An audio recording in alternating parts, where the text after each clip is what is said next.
परिचय। विभिन्न मिश्रणों के अवयवों को क्रोमैटोग्राफी, आसवन और प्रभाजी आसवन द्वारा पृथक किया जा सकता है। तो आइए इस मॉड्यूल में हम कुछ अन्य पृथक्करण की विधियों की चर्चा विस्तार से करें। उद्देश्य: इस पाठ के अंत में आप निम्न करने में सक्षम हो जाएंगे। किसी मिश्रण के अवयवों को क्रोमैटोग्राफी, आसवन और प्रभाजी आसवन द्वारा पृथक करना, वायु के अवयवों को पृथक करने की विधि के बारे में बताना, क्रिस्टलीकरण द्वारा ठोस पदार्थों के शुद्धिकरण पर चर्चा करना, शुद्ध पदार्थों को वर्गीकृत करना। ऊर्ध्वपातन: यह विधि उन मिश्रणों के पृथक्करण के लिए अपनाई जाती है जिनके अवयव जो गर्म करने पर सीधे गैस अवस्था में परिवर्तित हो जाते हैं, उनमें उपस्थित अशुद्धियों जो गर्म करने पर सीधे गैस अवस्था में परिवर्तित नहीं होते, उससे गर्म करने पर पृथक हो जाते हैं।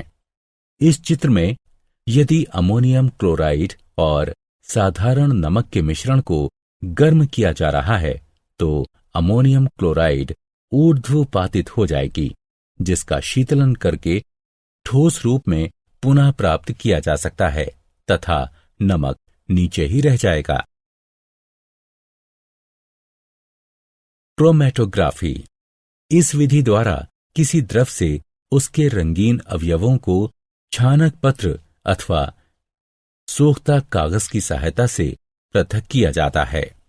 छानक पत्र की पट्टी के एक सिरे पर स्याही की एक बूंद रखिए और वो सिरा जल से भरी एक परख नली में डालिए।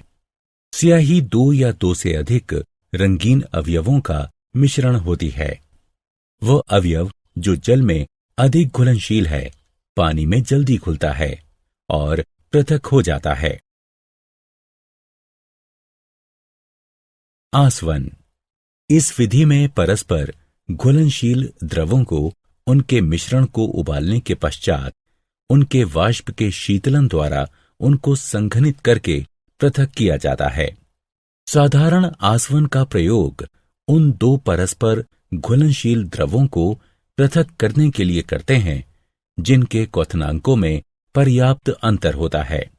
यदि एसीटोन और जल को आसवन उपकरण में गर्म किया जाए तो एसीटोन का क्वथनांक कम होने के कारण वह जल से पहले उबलकर वाष्पित होगा और शीतलन विधि द्वारा संघनित होकर जल से पृथक हो जाएगा।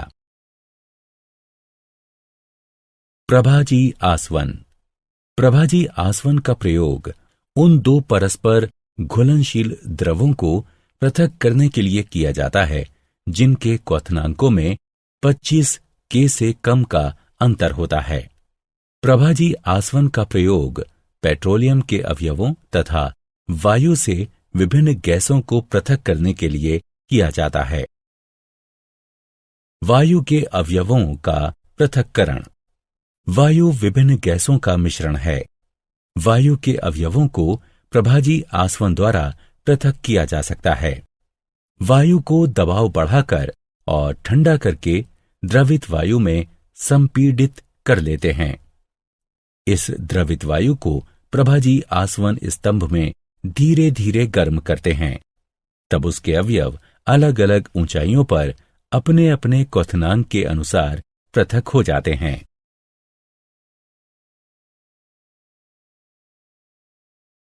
क्रिस्टलीकरण द्वारा ठोस पदार्थों का शुद्धिकरण: क्रिस्टलीकरण विधि में किसी ठोस पदार्थ को उसके विलयन से शुद्ध रूप में प्राप्त किया जाता है। क्रिस्टलीकरण विधि द्वारा हम कॉपर सल्फेट के विलयन से शुद्ध कॉपर सल्फेट प्राप्त कर सकते हैं। जल की कम से कम मात्रा में 5 ग्राम कॉपर सल्फेट घोलें। अशुद्धियों को अलग करने के लिए विलयन को छान लें। संतृप्त विलयन प्राप्त करने के लिए विलयन को चाइना डिश में वाष्पीकृत करें। विलयन को छानक पत्र से ढककर ठंडा होने दें। ठंडा होने के पश्चात शुद्ध कॉपर सल्फेट के क्रिस्टल मिलेंगे। शुद्ध पदार्थों के प्रकार। शुद्ध पदार्थ दो प्रकार के होते हैं, जिन्हें तत्व और यौगिक कहा जाता है। तत्व यह पदार्थों के मूल रूप होते हैं, जिन्हें किसी भी रासायनिक अभिक्रिया द्वारा अन्य सरल रूप में नहीं तोड़ा जा सकता है। इन्हें धातु, अधातु और उपधातु में वर्गीकृत किया जाता है। धातु ये चमकीली, गुंजायमान, लचीली, आघात वर्धनीय, तन्य और ऊष्मा तथा विद्युत की सुचालक होती हैं। अधातु ये चमकीली, गुंजायमान, लचीली, आघात वर्धनीय तथा तन्य नहीं होती हैं तथा ये विद्युत और ऊष्मा की कुचालक होती हैं। उपधातु ये वे तत्व हैं जिनमें कुछ गुण धातुओं के तथा कुछ गुण अधातुओं के होते हैं, जैसे बोरान, सिलिकॉन, जर्मेनियम इत्यादि। यौगिक ये वे पदार्थ हैं जो दो या दो से अधिक तत्वों के एक निश्चित अनुपात में रासायनिक संयोजन से बनते हैं, जैसे जल, कार्बन डाइऑक्साइड, शर्करा, नमक, आयरन सल्फाइड इत्यादि। क्या आप जानते हैं तत्व की संकल्पना रॉबर्ट बॉयल 1627-1691 ने की थी। उनकी परिभाषा का प्रयोगात्मक आधार था कि तत्वों को किसी भी तरह अन्य सरल रूप में नहीं तोड़ा जा सकता है। इसका तात्पर्य यह था कि सभी तत्वों की पहचान अस्थायी थी, जब तक कि बेहतर तकनीकों द्वारा यह नहीं बताया गया कि संभवतः गलती से किसी यौगिक को तत्व मान लिया गया था और किसी तत्व को यौगिक मान लिया गया था। उस समय का एक महत्वपूर्ण विचार परमाणुओं की स्थिरता का था, जिसके अनुसार कॉपर का परमाणु हमेशा कॉपर का परमाणु ही रहेगा और किसी भी प्रकार परिवर्तित नहीं होगा। रेडियोधर्मिता, संलयन और विखंडन जैसी आधुनिक खोजों ने इसे गलत सिद्ध कर दिया।